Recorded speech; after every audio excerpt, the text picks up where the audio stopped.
Je m'appelle Sybille, j'ai 52 ans, donc bon, la cinquantaine est venue. Je suis une femme de mon temps, une maman et une professionnelle, voilà. Donc je combine tout ça avec passion et un max de joie de vivre. Une femme de ton temps, j'aimerais bien rebondir là-dessus. C'est quoi une femme de ton temps?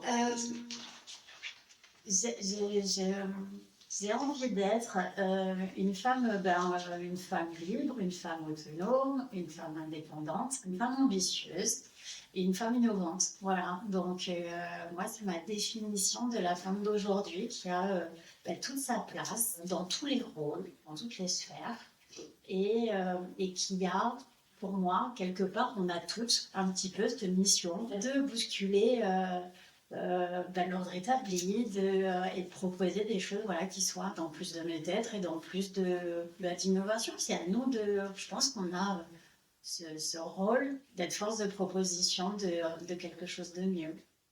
Sybille, une femme qui casse les codes, une femme visionnaire. J'adore ça. Voilà, c'est pour moi une femme d'aujourd'hui. Ok, merci Sybille pour cette précision de la femme d'aujourd'hui. Et si tu peux nous apporter quelques éléments sur ton cheminement, de ton parcours personnel, professionnel. Parcours très orienté quand même sur le professionnel. Ma vie a longtemps tourné autour de ça. J'ai toujours exercé des métiers, je dirais, un peu par opportunité, mais toujours avec passion et envie. Donc, au fil de mon panel d'expériences, je me suis retrouvée dans des situations voilà, très différentes, de la grande distribution, de la banque, de l'intérim en tant que chargée de recrutement, de l'insertion avec le regroupement d'employeurs pour l'insertion dans les métiers du bâtiment, et puis ma dernière grosse expérience aux côtés des dirigeants avec la Fédération du bâtiment, du conseil aux chefs d'entreprise, et puis un burn-out, et puis une remise en question, et puis un travail sur soi, et puis l'acquisition de nouvelles compétences. Voilà aujourd'hui. Et qu'est-ce qui t'a amené à choisir cette voie, celle sur laquelle tu es aujourd'hui? J'ai toujours eu, dans tout ce que j'ai fait, à cœur de rendre service ou d'accompagner, déjà de rendre service, je pense que de façon très globale, et puis de plus en plus de faciliter la vie. C'était vraiment ça dans ce que je faisais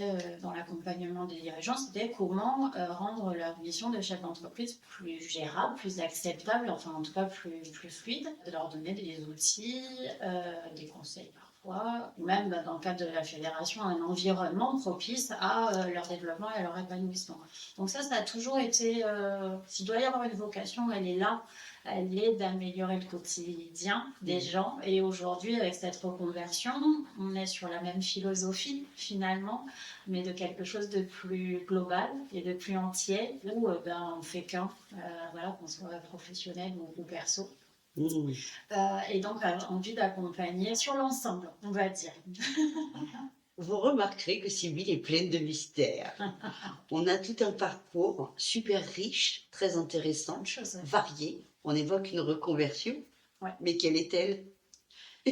Et du coup, où en es-tu aujourd'hui, je garde cet ADN de l'accompagnement. Aujourd'hui, et de façon provisoire pour moi, je suis sur de l'accompagnement bien-être autour du massage, avec cette même vocation de faire du massage un outil d'hygiène de vie qui soit dans de la prévention, un peu de la prévention santé, qui soit pas le massage du kiné, qui n'est pas un massage esthétique de je me fais du bien-être.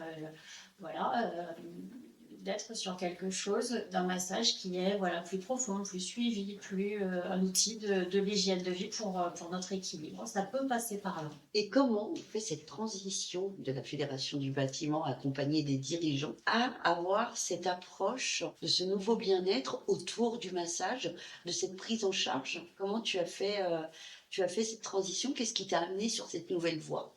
D'abord, je ne sais pas si c'est le moment de préciser ou pas, mais en tout cas, pour moi, le massage, c'est un outil, mais ce n'est pas une fin en soi.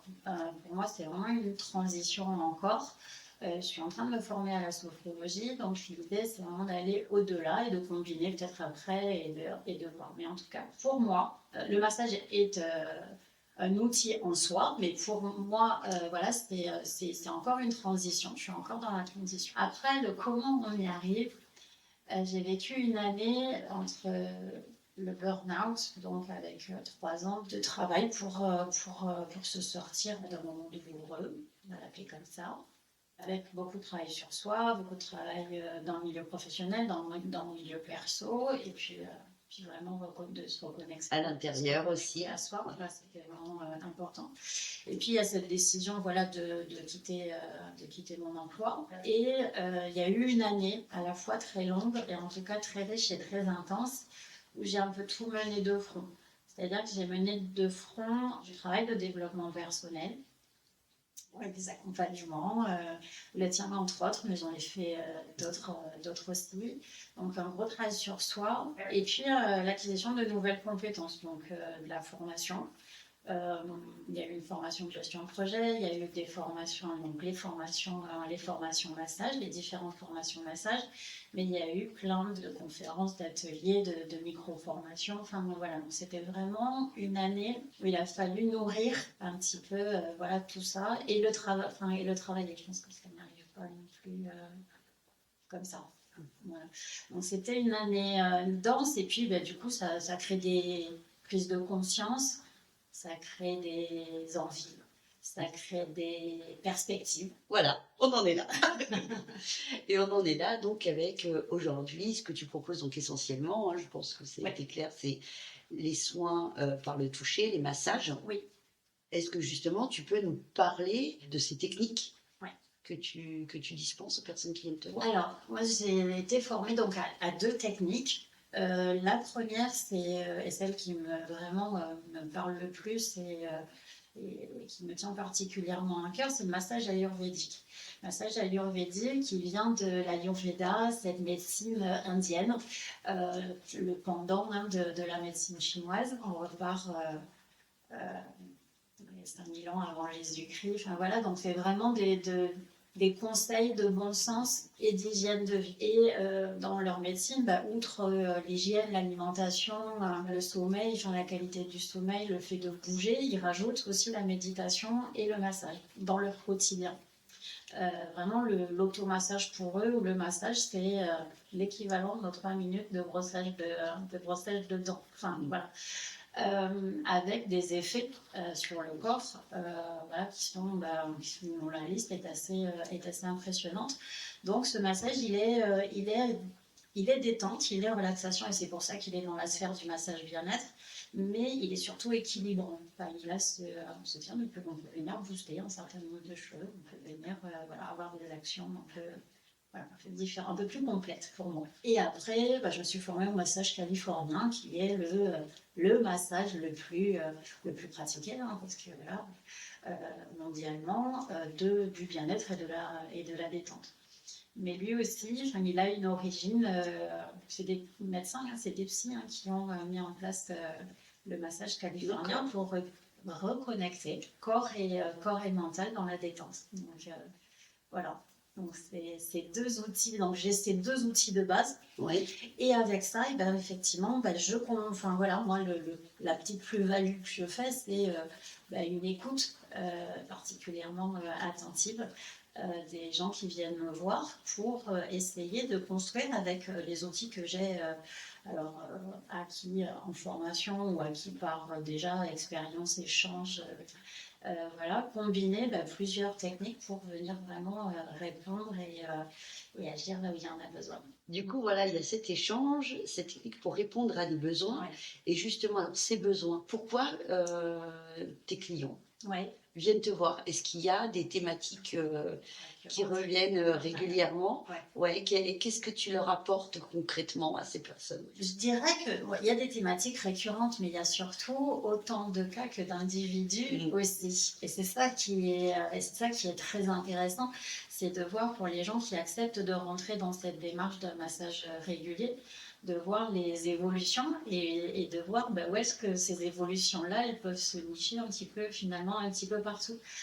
Pour certains, c'est quand même retrouver de la détente, de la relaxation, notamment physique, les petits mal de dos qui ne sont pas des voilà, suffisante, on va pas chez le kiné, mais pour autant, ils sont au quotidien, ils peuvent être, voilà. Les premières petites tensions qu'on peut Les ressentir. premières tensions qu'on a, qui sont récurrentes, qui sont lancinantes, même des fois, on s'en rend même plus compte tellement on a l'habitude de vivre avec, mais quand on les a enlevées une fois, on se dit, finalement, voilà, ça pourrait être pas mal. J'en ai, enfin voilà, avec des gens qui ont des métiers intellectuelle, enfin à charge mentale, on va dire, assez importante, qui se rend compte que on réduit aussi la charge mentale quand on vient débrancher régulièrement, quand on prend l'habitude de débrancher régulièrement pendant une heure.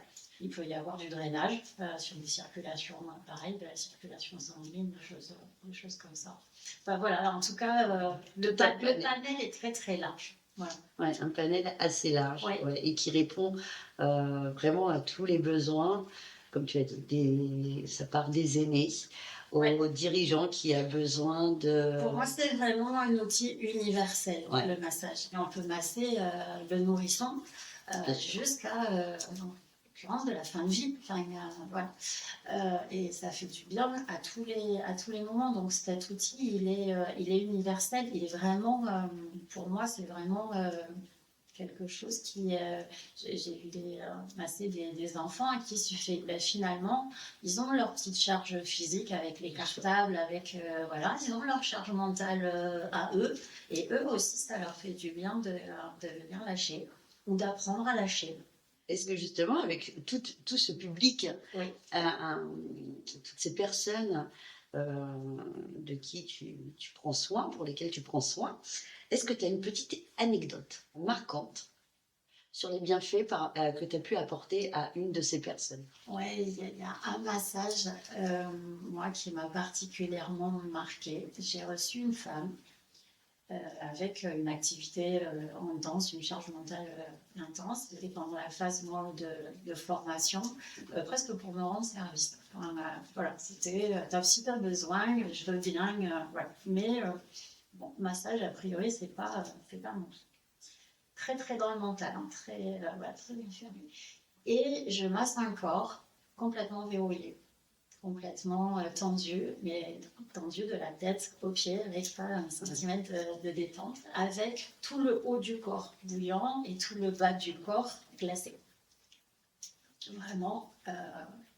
Le corps divisé en deux. Le corps coupé en deux, avec le haut du corps relié au mental en surchauffe absolue, et le reste coupé de tout, si on va dans la symbolique. Oui. Voilà. Et je fais un massage, j'ai l'impression de masser 2 centimètres de peau sur un bloc de béton, quoi. Donc, compliqué pour moi en termes de ressenti, de technique aussi, de pratique. Et puis, ça fait partie de ma pratique. J'aime bien avoir le retour dans les 24 heures, de savoir comment, voilà, qu'est-ce qui s'est passé, qu'est-ce que ça a fait bouger. Et là, elle me dit, ça va pas du tout. J'ai été bouillante toute la nuit, j'ai eu chaud, ça avait bougé. Énormément de choses qui l'avaient mis dans un inconfort qu'elle ne connaissait pas du tout, absolument déstabilisant pour elle. Et j'ai dit, bon, je la reverrai pas, quoi. Enfin, elle ne reviendra plus jamais. C'était pas agréable, ça l'était pas. Et elle a eu la curiosité de revenir, de se dire que et quand même dans tout ça, même s'il y avait des choses inconfortables, il y avait eu quand même des petites choses qui pourraient être intéressantes. Et ça fait quelques mois qu'on travaille régulièrement et que je vois les progrès de cette femme qui se reconnecte complètement à elle, qui reprend conscience de certains bien-être, juste que le fait Enfin, qui disait, j'ai toujours les pieds glacés, voilà, c'est un acquis, j'ai toujours les pieds glacés. Non, en fait, t'es pas obligé de mettre 3 paires de chaussettes tous les jours, parce que, voilà, juste, tu peux avoir une paire dans tes chaussures qui sont un peu plus faites pour ça. Voilà. Pour moi, c'est vraiment le symbole de l'action et de la puissance que ça peut avoir. Il y a quelque chose que tu as dit là dans cette anecdote, c'est que tu as parlé donc de ce ressenti que tu peux avoir. Oui. Parce que du coup, donc, il y a tes méthodes de massage, tes techniques. Tu nous as parlé du massage ayurvédique, tu nous as parlé du massage californien. Mais il y a quand même un outil qui s'ajoute à tout ça et qui est vraiment très unique. C'est toi, ton ressenti. Ouais. Donc tu te connectes au corps des personnes. Comment ça se passe? Alors, Comment est-ce que tu pourrais nous le décrire? voilà, parce que c'est vraiment des choses qui sont pour moi très intuitives en fait. Ouais. Voilà. Très intuitive. Donc, il y a des choses que je peux facilement décrire.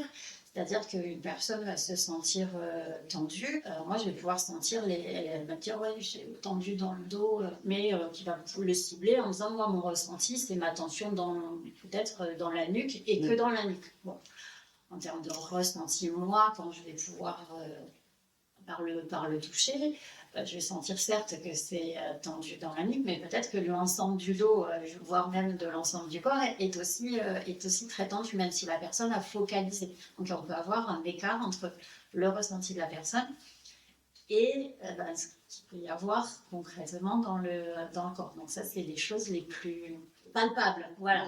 Pour moi, ça, c'est palpable avec le sens du toucher. Et puis, il peut y avoir d'autres choses que j'explique pas du tout, que je ne maîtrise absolument pas. D'énergie, alors ça peut être des choses aussi concrètes, de chaleur, de froid, voilà, mais d'impulsion, d'énergie que là, je n'explique pas et que je ne maîtrise pas. Parfois, il se passe des choses au-delà des 5 sens. Ouais. Ok. Merci pour ces précisions.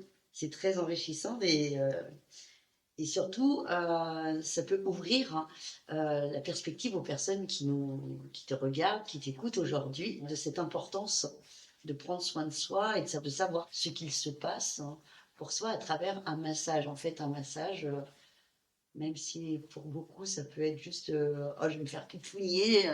Oui, voilà, moi, c'est cette envie, elle est là, c'est de faire prendre conscience aux gens, de faire connaître que le massage, ça a un impact bien plus important que la caresse de l'épiderme, enfin voilà, et d'être dans quelque chose de superficiel, alors que ça ne l'est pas du tout. Quel conseil est-ce que tu pourrais donner aux personnes pour intégrer ces pratiques de soins, ces pratiques de massage dans leur quotidien? Qu'est-ce que tu aurais envie de leur dire, ces personnes? J'ai pas de baguette magique parce qu'on en est tous là à se laisser emporter par plein de choses. Si ce n'est rappeler à quel point c'est important de s'occuper de soi, que c'est important de se reconnecter à soi et que c'est important de se ressourcer justement pour pouvoir être la meilleure version de soi pour le reste en fait. Moi, c'est un peu la grosse prise de conscience, c'est que on peut donner que quand on a rempli soi-même voilà, une certaine énergie et que ça facilite énormément le besoin plutôt que d'être tout le temps en lutte contre ce mal de dos, enlever ce mal de dos pour pouvoir utiliser toute l'énergie qu'on met à faire autre chose de vachement plus passionnant que d'avoir à combattre tout le temps un mal de dos, un stress, voilà. Donc je dirais, c'est où est-ce que vous avez envie de mettre votre énergie. Merci. Quel est ton plus grand souhait pour les personnes qui te consultent? Ça, c'est de voir à la fois rapidement et à la fois sur la durée tout le bienfait que ça leur fait et tout ce que ça facilite de leur quotidien.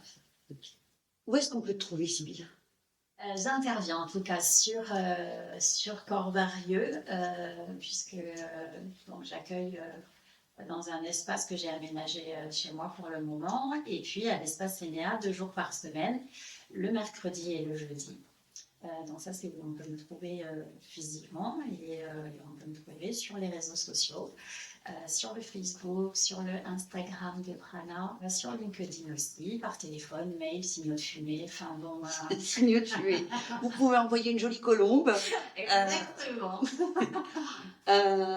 Donc ce qui est sûr, c'est que n'hésitez pas à aller voir en dessous cette vidéo, vous allez retrouver tous les liens pour suivre Sybille sur les différents réseaux sociaux, à défaut de chercher à faire du feu. C'est peut-être le moins efficace, mais...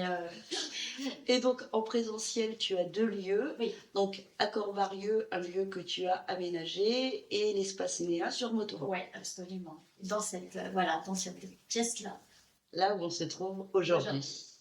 plusieurs propositions, plusieurs services? Pour le moment, une offre qui est encore en cours de développement, mais qui démarre avec cette proposition de souplesse, c'est-à-dire que je propose aussi bien le massage ayurvédique pur que le massage californien pur, que justement un massage que j'ai appelé plus intuitif, qui va être un mix de différentes techniques pour pouvoir aller travailler des spécificités, des besoins de chacun, avec des durées variables.